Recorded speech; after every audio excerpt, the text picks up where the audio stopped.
देश का तिरंगा हटाने की बात भाजपा के विधायक ने की है। इस विधायक से सीधे सीधे हरियाणवी लहजे में बोलता हूं, सुन भाजपा पिल्ले, तेरे बापों की जितनी गिनती है एक साथ बोला, फिर तेरा और तेरे मालिकों का चीर हरण देखना। तिरंगा हटाने की बात करना क्या यह राष्ट्रद्रोह होगा या नहीं? आप भी जानते हैं भाजपा राज में न्याय केवल थोपा जाता है, जो सरकार चाहे वही न्याय होता है। कर्नाटक से एक भाजपाई विधायक ने खुद को महामूर्ख साबित करवाने में कोई कसर नहीं छोड़ी। ये महाधूर्त, महामूर्ख, गंवार, ढोर प्रजाति का मानसिक दिवालिया और गलती से आदमी बना हुआ जीव कहलाता है कि महामूर्खों के राजा ने एक महामूर्खों की भीड़ पैदा कर दी है। इनमें से ही एक और कर्नाटक से बोल रहे हैं कि भारत का झंडा बदल दिया जाएगा, तिरंगे की जगह अब आरएसएस का झंडा भारत का झंडा बनाया जाएगा। सुन बे, 2 कौड़ी के इंसान, तेरे चंगू मंगू से लेकर कोई ढोंगी हो या कोई तड़ी पार, सबकी गुंडागर्दी आईसीयू में भर्ती हो जाएगी। आरएसएस आज तक सिर्फ आम जनता को मरवाती आई है, दंगों में और झगड़ों में। एक तरफ मोदी जी दुनिया भर में दबदबा रखने वाले नेता बताए जा रहे हैं, दूसरी तरफ देश में ही इनकी नाक के नीचे आतंकी खुलेआम हत्याएं कर रहे हैं और इनको खबर भी नहीं। सुनने वालों सुन लो, 2024 की तैयारी हो रही है। जब तक लोग नहीं मरेंगे इनकी हत्याओं पर राजनीति करने का मौका कैसे मिलेगा?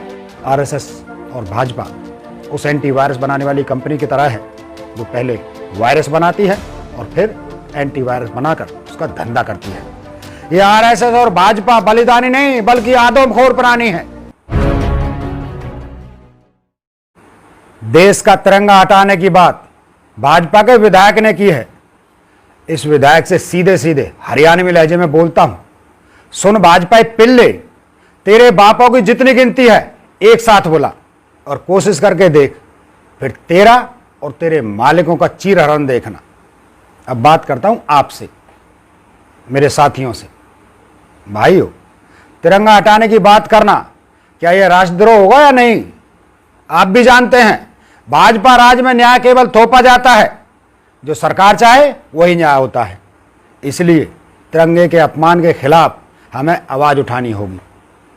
महात्मा गांधी जी ने कहा है, जो बदलाव आप दुनिया में देखना चाहते हैं उसकी शुरुआत खुद से करें। जैसे गंवारों को काला अक्षर भैंस बराबर नजर आता है, शिक्षा से इनका दूर दूर का कोई रिश्ता नहीं होता, संस्कार तो 1% भी नहीं होते, तमीज जैसी चीज का जिन्हें नाम भी नहीं पता, जो लोग एक दूसरे को माँ बहन की गालियां देने में खुश हो रहते हैं, जो लोग ना खाने का तरीका जानते हैं ना खिलाने का, ना बोलने का तरीका जानते हैं ना सुनने का, ऐसे महामूर्खों को महात्मा गांधी समझ में नहीं आ सकते। बात यह है, महात्मा गांधी को केवल शिक्षित और स्नेही लोग ही समझ सकते हैं। गुंडे मवालियों के बस की बाहर की बात है महात्मा गांधी को समझना। इसलिए कर्नाटक से एक भाजपाई विधायक ने खुद को महामूर्ख साबित करवाने में कोई कसर नहीं छोड़ी। ये महाधूर्त, महामूर्ख, गंवार, ढोर प्रजाति का मानसिक दिवालिया और गलती से आदमी बना हुआ जीव कहलाता है। तो बात यह है कि महामूर्खों के राजा ने एक महामूर्खों की भीड़ पैदा कर दी है। इनमें से ही एक और कर्नाटक से बोल रहे हैं कि भारत का झंडा बदल दिया जाएगा, तिरंगे की जगह अब आरएसएस का झंडा भारत का झंडा बनाया जाएगा। इस महामूर्ख की मूर्खता यही नहीं रुकी। इसके बाद बोला कि आरएसएस का झंडा बलिदान का प्रतीक है।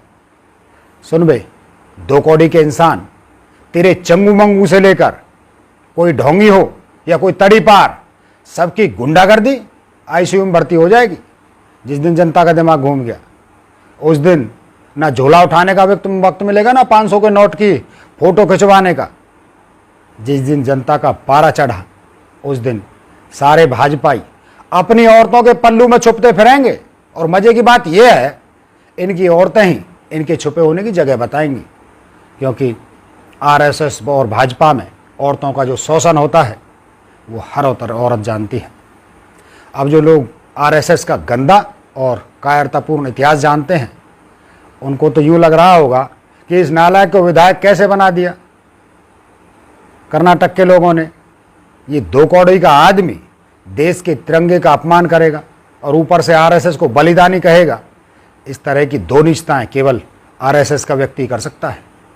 जिस आरएसएस की जड़ों में कायरता भरी पड़ी है, जिस आरएसएस ने महात्मा गांधी के हत्यारों को अपना हीरो बनाया, माफी मांगने वाले नामर्दों को वीर कहा, उस आरएसएस को बलिदानी कहता है। अरे ये बलिदान का मतलब भी नहीं जानते। ये आरएसएस और भाजपा के लोग बलिदानी कहलाते हैं। पंडित जवाहरलाल नेहरू, जिन्होंने मखमल के कारपेट छोड़कर 3269 दिन जेल में बिताते हैं, ये बलिदानी कहलाते हैं। महात्मा गांधी, जो 2338 दिन जेल में रहे और दांडी यात्रा में अपने बेटे को मरने के लिए यात्रा पर ले जाते हैं, ये बलिदानी कहलाते हैं। और जो देश की राजनीति में, मतलब स्वतंत्रता आंदोलन में साथ नहीं दूंगा, कांग्रेस के साथ नहीं रहूंगा, इन 2 शर्तों पर माफी मांगने वाले सावरकर बलिदानी कैसे हो गए? 1942 में चलाए गए भारत छोड़ो आंदोलन का विरोध करता है वो सावरकर बलिदानी कैसे हो गया? जो गाय को केवल पशु मानता है, गोमूत्र और गोबर के सेवन के विरुद्ध था, हिंदू कैसे हो सकता है? जो ब्राह्मण होकर मांसाहार करता था, वो हिंदू कैसे हो गया? एक बात बताइए, 1921 में काला पानी की सजा भोगने वाले एक सावरकर थे, एक कैदी थे शेर अली अफरीदी। अफरीदी जी ने भारत आए लॉर्ड मेयो को चाकू मार दिया और वो बिना किसी से माफी मांगे फांसी पर लटक गया। ऐसे बलिदानी कहलाते हैं। आरएसएस आज तक सिर्फ आम जनता को मरवाती आई है, दंगों में और झगड़ों में। आज भी देखो तो कश्मीर में हर रोज लोग मारे जा रहे हैं। क्या यह सरकार की मर्जी के बिना संभव है? एक तरफ मोदी जी दुनिया भर में दबदबा रखने वाले नेता बताए जा रहे हैं, दूसरी तरफ देश में ही इनकी नाक के नीचे आतंकी खुलेआम हत्या कर रहे हैं और इनको खबर भी नहीं है। सुनने वालों सुन लो, 2024 की तैयारी हो रही है। जब तक लोग नहीं मरेंगे, इनकी हत्याओं पर राजनीति करने का मौका कैसे मिलेगा? आरएसएस और भाजपा उस एंटीवायरस बनाने वाली कंपनी की तरह है जो पहले वायरस बनाती है और फिर एंटीवायरस बनाकर उसका धंधा करती है।